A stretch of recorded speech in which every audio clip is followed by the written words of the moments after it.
Okay, I'm ready now. I have my acrylic liquid and my brush that I like to use for backfills, and I'm ready to backfill that edge.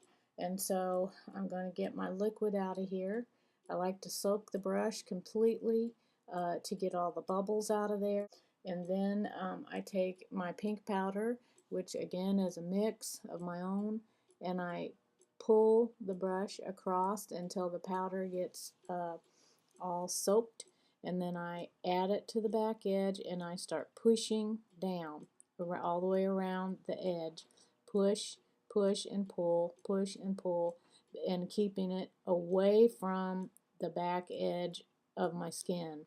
And then I start actually pulling the acrylic forward to make it blend with the rest of the acrylic on the nail.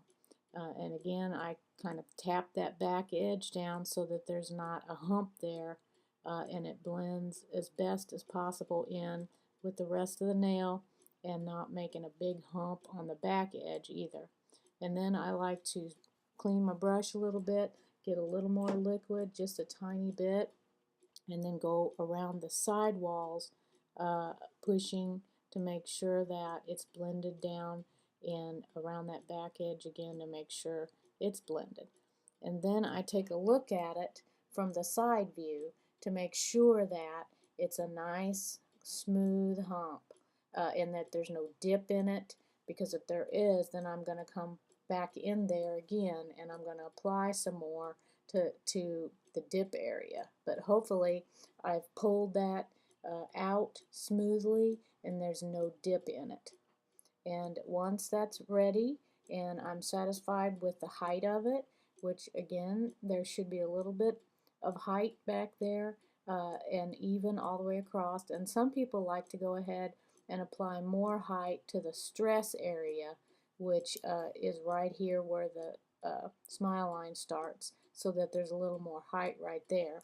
And I'll do that just to show you. Mine really probably doesn't need very much, but again, I dip my brush, I take a tiny ball, just a tiny one, and add it to that height area, and I just press it around, blend it a little bit, and then pull it on forward so that it kind of fills in any dip that would be there from not having enough acrylic to fill forward on that line. So that is the fill, and then I like to clean my brush really good, and you can use the actual acrylic liquid to be the cleaner. You don't necessarily have to use chemicals that are a little more harsh, but some people do. I have used it occasionally, straight acetone on my brushes every once in a while to keep them really nice and clean. Okay, once the nail is dry, it's going to look a little bit tacky still, but it will be to where when you tap it, you get a click and it's not mushy still. High humidity in your house may make a difference on how fast these dry. So once it's dry, then I'm going to take I don't know what grit this is. I don't really pay much attention to the grit, but it's not the rough side of a regular file. It's the soft side of the regular file. And I'm gonna then just do a little bit of sidewall work, making sure that I've got the new acrylic nice and smooth. I'm gonna blend it in on the sides real good and across the front to make sure there's no like tags hanging off of it. And then I'm going to go ahead and do the face. And again, I've already got the shape of the nail the way I want it, so all I'm doing is taking the new acrylic, which should look kind of lumpy. It'll be, as it peels off, as you're filing it off, it's going to have little lumps in it. But as you peel that top layer off underneath, then it's going to be nice and smooth. So you go ahead and file around from different directions, especially concentrating on that back new edge that you just created to make sure it's nice and smooth, and that there's no gummy acrylic left on it. And as you file forward, which is what I like to do, it pushes that new gummy acrylic off. You can see how it's flaking off right there, and it's taking it off as I file. And so I keep going over the front edge as well so that it takes that gummy stuff off. Then I can use, if I want to, my sanding block, which gets a nice surface over the top to get the rest of it off. And this is a fairly high grit sanding block, but what I'm going to now begin to do is go from the heavier grit down to lower and lower and lower so that this nail begins to get smoother and smoother on this new acrylic. So I've done the work here with my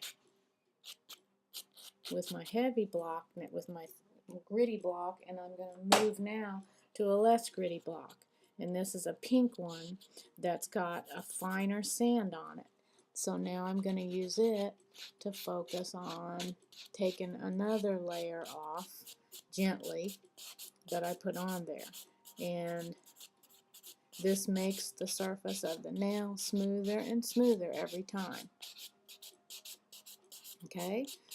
And so once I've done it with this grit and gone over the front edge with it, then I'm going to move to an even softer grit, not the polar block.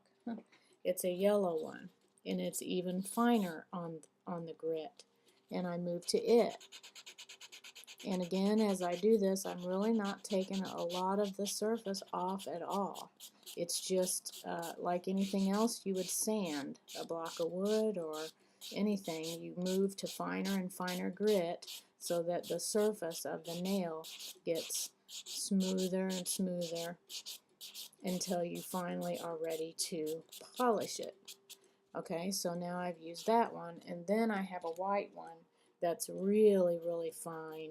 I don't even know if that's really sand on there because it's such a fine surface that it's more like a polisher. So I use that until I get a nice polished surface. And so then, after I've gone through all that sanding and polishing, I'm going to get rid of all my extra dust, and I've got, again, two choices. I can either polish my nails with a buffer, and this is a buffing cream, and when you're ready to do that, you just apply a little dab of it on there and smooth it out, and then you can use a hand polisher, hand buffer, which is, I assume that's some kind of like camel's hair or something on there, chamois surface probably, and then you take it and you go really fast, as you can, on this to buff the surface out. And that buffing cream is a real fine grit stuff, and it makes this a shiny surface till you're satisfied with how shiny it is. Or you can use the electric tool that I showed you in my other video, which goes really fast, and so you'll want to make sure the speed is fairly low, and it takes no time at all to buff that surface out to be nice and shiny. When you do buff, be sure to buff the front edge of the nail too, because that seals the front edge and makes for a nice smooth surface and less chance of chipping and other events happening to the back edge. So that's to buff. But if you choose to polish, then basically all you do is get your polish out at this stage. And again, last time on my maintenancing video, I showed you my C&D Super Shiny, and then you just put a coat of it on there. Some people like to buff it first and then polish, and then you get an extremely shiny surface of the nail. But anyway, when you're done, you're going to end up with a nice shiny back-filled nail, and it will be ready for another 2 weeks. So thanks, and see you next time when I do a video on backfilling the whites. Bye-bye.